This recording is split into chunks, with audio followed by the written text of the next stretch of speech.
గరుడ పురాణం చెప్పిన భయంకర నిజాలు. మనిషి చనిపోయిన తర్వాత అసలు ఏమవుతుంది? ఆత్మ ఎక్కడికి వెళుతుంది? పాపం చేసిన వాళ్లకు నిజంగా శిక్షలు ఉంటాయా? ఈ ప్రశ్నలకు సమాధానం చెప్పినదే గరుడ పురాణం. గరుడ పురాణం ప్రకారం మనిషి మరణించిన వెంటనే ఆత్మ శరీరాన్ని విడిచిపెడుతుంది, కానీ వెంటనే మరో లోకానికి వెళ్ళదు. మరణించిన తరువాత మొదటి 13 రోజులు ఆ ఆత్మ తన కుటుంబం చుట్టూనే తిరుగుతుందని చెబుతారు. అందుకే హిందూ సాంప్రదాయంలో 13 రోజులు కర్మలు చేస్తారు. ఆత్మ తన ఇంట్లో వాళ్ళు ఏడవడం చూస్తుందట, తన శరీరాన్ని తీసుకెళ్తుండగా చూస్తుందట, కానీ మాట్లాడలేదు, తాకలేదు. అదే గరుడ పురాణం చెప్పిన మొదటి భయంకర నిజం. రెండో నిజం ఏంటంటే యమదూతలు. గరుడ పురాణంలో యమదూతల వర్ణన చాలా భయంకరంగా ఉంటుంది. ఎలా అంటే ఎర్రటి కళ్ళు, నల్లటి శరీరం, చేతిలో ఇనుప గొలుసులు. పాపం చేసిన వాళ్ళు ఆత్మను వారు బలవంతంగా లాగుతూ తీసుకువెళుతారని చెబుతారు. మంచి పనులు చేసిన వాళ్లకు మాత్రం భయం ఉండదట. మూడో నిజం ఏంటంటే వైతరణి నది. మరణం తరువాత ఆత్మ దాటాల్సిన భయంకర నది ఇదే. ఈ నదిలో నీరు కాదు, రక్తం, విషం, మాంసం ఉంటాయని పురాణం చెబుతుంది.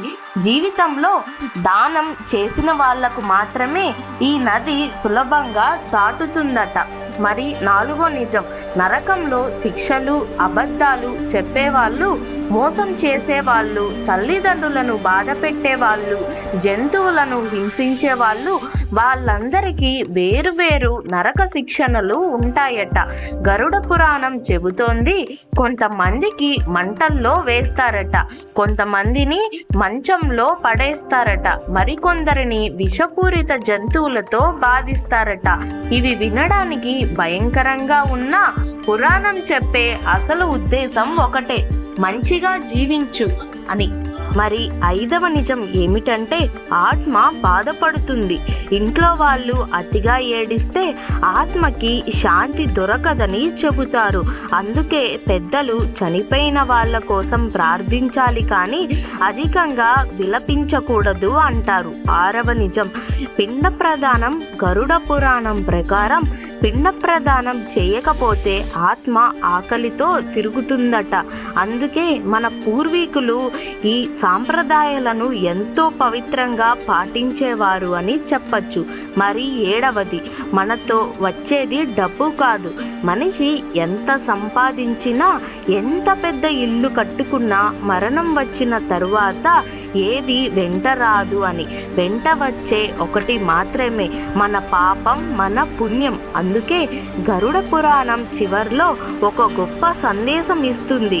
జీవితం శాశ్వతం కాదు, కాబట్టి మంచి చేయి, దేవుణ్ణి గుర్తించుకో, ఎవరిని బాధ పెట్టకు అని. ఇప్పుడు మనం మనిషి చనిపోయిన తరువాత గరుడ పురాణంలో ఎలా ఉంటుందో చూసాం కదా. ఇప్పుడు యమలోకం ఎలా ఉంటుందో చూద్దాం. మనిషి చనిపోయిన తరువాత అతని శరీరం భూమిపైనే మిగిలిపోతుంది, కానీ ఆత్మ మాత్రం తన ప్రయాణాన్ని ప్రారంభిస్తుంది. గరుడ పురాణం ప్రకారం మరణం తరువాత ప్రతి ఆత్మ యమలోకానికి వెళ్లాల్సిందే. అక్కడే మనిషి జీవితంలో చేసిన ప్రతి పని లెక్క వేయబడుతుంది అని చెప్పచ్చు.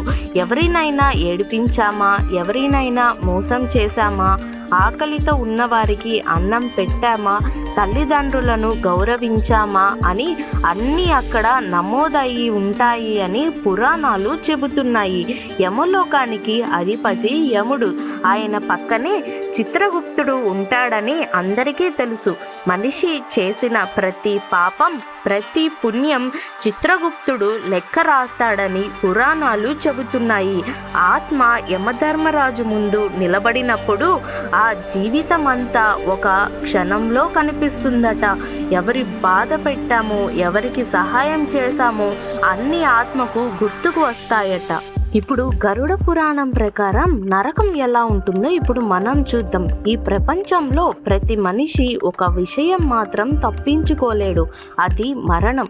రాజైనా పేదవాడైనా ఎంత శక్తివంతుడైనా చివరికి ప్రతి ఆత్మ వెళ్ళేది ఒక చోటుకే, అదే యమలోకం. గరుడ పురాణం ప్రకారం మరణం జరిగిన వెంటనే ఆత్మకు తన శరీరం కనిపిస్తుందట, తన ఇంట్లో వాళ్ళు ఏడవడం కనిపిస్తుందట, తన కోసం చేసే కర్మలు కనిపిస్తాయట. కానీ ఎంత ప్రయత్నించినా తన మాట ఎవ్వరికీ వినిపించదట. అప్పుడు ఆ ఆత్మకు మొదటిసారి ఒక నిజం అర్థమవుతుంది, ఏంటంటే నేను ఇక ఈ లోకానికి చెందను అని. ఆ క్షణం చాలా భయంకరంగా ఉంటుందని పురాణాలు చెబుతున్నాయి. కొంతమంది ఆత్మలు తమ ఇల్లు వదిలి వెళ్ళలేక భయపడుతూ ఉంటాయట, కొంతమంది తమ పిల్లల కోసం ఏడుస్తారట, మరికొందరు చేసిన పాపాలు గుర్తుకు వచ్చి వణికిపోతారట. అప్పుడు యమదూతలు వస్తారట. వారి రూపం చూడటానికి భయంకరంగా ఉంటుందని పురాణం చెబుతోంది. ఎలా అంటే ఎర్రటి కళ్ళు, నల్లటి శరీరం, పెద్ద పెద్ద దంతాలు, చేతిలో పాశం. పాపాత్ముల ఆత్మలను వారు బలంగా లాగుతూ తీసుకెళ్తారట. కానీ పుణ్యాత్ములకు మాత్రం భయం ఉండదట, ఎందుకంటే మంచి మనసుతో జీవించిన వాళ్ళు దగ్గరకు యమదూతలు కూడా ప్రశాంతంగా వస్తారని చెబుతారు. వైతరిణి నది భయం ఎలా ఉంటుంది అంటే యమలోకానికి వెళ్ళే మార్గంలో వైతరిణి అనే భయంకరమైన నది ఉంటుందని చెబుతోంది. ఆ నదిని నీరు, రక్తం, విషం, మంటలు, భయంకర జీవులు ఉంటాయట. జీవితంలో దానం చేయని వాళ్ళు ఈ నది దాటలేక చాలా బాధపడతారట. ఆవులకు ఆహారం పెట్టని వాళ్ళు, ఆకలితో ఉన్నవారికి అన్నం పెట్టని వాళ్ళు, దేవుడితో భక్తిని పూజించని వాళ్ళు, వాళ్లకు మాత్రం ఆ నది సులభంగా దాటడానికి కష్టమవుతుందట. ఇవి నిజమా కాదా అనేది పక్కన పెడితే పురాణం చెప్పే సందేశం మాత్రం చాలా గొప్పది. మనిషి చేసిన మంచి పని ఎప్పటికీ వృధా కాదు. అలాగే మనం చనిపోయిన తరువాత మనం బతికి ఉన్నప్పుడు చిత్రగుప్తుడు లెక్కలు రాస్తాడట. యమధర్మరాజు పక్కనే చిత్రగుప్తుడు ఉంటాడని పురాణాలు చెబుతున్నాయి. ఆయన దగ్గర ప్రతి మనిషి జీవితానికి సంబంధించిన లెక్క ఉంటుందట. ఎప్పుడు అబద్ధం చెప్పాడు, ఎప్పుడు మోసం చేశాడు, ఎప్పుడు సహాయం చేశాడు అన్నీ నమోదయి ఉంటాయట. భూమిపైన మనుషులకు మోసం చేయొచ్చు, కానీ కర్మను మోసం చేయలేమని గరుడ పురాణం చెబుతోంది. కొంతమంది బయట నుంచి వాళ్ళలా నటిస్తారు, కానీ లోపల చాలా చెడు చేస్తారు. యమలోకంలో మాత్రం నటన అస్సలు పనిచేయదు. అక్కడ డబ్బు పనిచేయదు, పదవి అస్సలు పనికిరాదు, అధికారం కూడా అస్సలు పనిలోకి రాదు. మన కర్మ మాత్రమే అక్కడ మాట్లాడుతుంది అని చెబుతారు. గరుడ పురాణం ప్రకారం ప్రతి పాపానికి వేర్వేరు శిక్షలు ఉంటాయట. అబద్ధాలు చెప్పి ఇతరులను మోసం చేసిన వాళ్ళను మంటల్లో నడిపిస్తారని చెబుతారు. తల్లిదండ్రులను బాధ పెట్టిన వాళ్ళు అత్యంత కఠినమైన బాధ అనుభవిస్తారని పురాణాలు చెబుతున్నాయి. జంతువులను హింసించిన వాళ్ళు విషపూరిత ప్రదేశాల్లో నడుస్తారట. డబ్బు కోసం ఇతరుల జీవితాలను నాశనం చేసిన వాళ్ళు తీవ్రమైన చీకటిలో ఒంటరిగా బాధపడతారట. కొంతమందిని ఇనుప గొలుసులతో లాగుతారట, మరికొందరిని మండే నదులు దాటిస్తారట. అవి నిజంగానే జరుగుతాయా లేదా అనేది ఎవరికీ తెలియదు, కానీ పురాణాలు చెప్పే ఉద్దేశం మాత్రం స్పష్టంగా ఉంటాయి అని చెప్పచ్చు. పాపం చేసిన వాడు తప్పించుకోలేడు. భూమిపైన మనుషులను మోసం చేయొచ్చు, కానీ కర్మను ఎన్నటికీ మోసం చేయవని పురాణాలు చెబుతున్నాయి. పుణ్యం చేసిన వాళ్ళకు ఫలితం ఎలా ఉంటుందో ఇప్పుడు మనం చూద్దాం. పుణ్యం చేసిన వాళ్ళకి ఫలితం, మంచి పనులు చేసిన వాళ్ళకి మాత్రం యమలోక ప్రయాణం భయంకరంగా ఉండదట. ఆకలితో ఉన్నవారికి అన్నం పెట్టిన వాళ్ళు, నిజాయితీగా జీవించిన వాళ్ళు, దేవుడిని భక్తితో పూజించిన వాళ్ళు, వారి ఆత్మ చుట్టూ ఒక ప్రకారం ఉంటుందని చెబుతారు. యమదూతలు కూడా వారిని గౌరవంగా తీసుకెళ్తారట. వారికి భయం ఉండదట, మనసులో ప్రశాంతత మాత్రమే ఉంటుందట. గరుడ పురాణం ప్రకారం పుణ్యాత్ములు స్వర్గలోకానికి చేరుతారట. అక్కడ బాధలు ఉండవట, ఆకలి ఉండదు, భయం ఉండదు. అక్కడ సంగీతం, ప్రశాంతత, దైవ కాంతి మాత్రమే ఉంటుందని వర్ణిస్తున్నారు అని గరుడ పురాణం చెబుతుంది. భూమిపైన చేసిన మంచి పనులే అక్కడ ఆనందంగా మారుతాయట. ఒక గ్లాస్ నీళ్లు ఇచ్చిన, ఆకలితో ఉన్నవాడికి అన్నం పెట్టినా, బాధలో ఉన్నవాడిని ఓదార్చిన పుణ్యం ఎప్పటికీ వృధా కాదని పురాణాలు చెబుతున్నాయి. పుణ్యం చేసిన వాళ్లకు స్వర్గం కానీ మంచి మనసుతో జీవించిన వాళ్లకు మాత్రం యమలోక ప్రయాణం భయంకరంగా ఉన్నదట.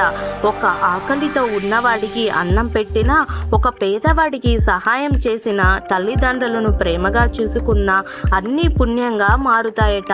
పుణ్యాత్ముల చుట్టూ ఒక దైవ కాంతి ఉంటుంది. స్వర్గలోకం బాధ మంచిగా ఉంటుందట.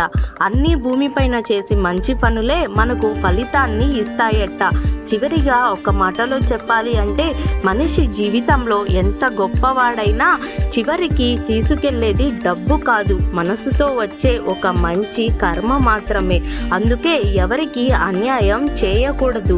ఆకలితో ఉన్నవాడికి సహాయం తప్పనిసరిగా చెయ్యాలి.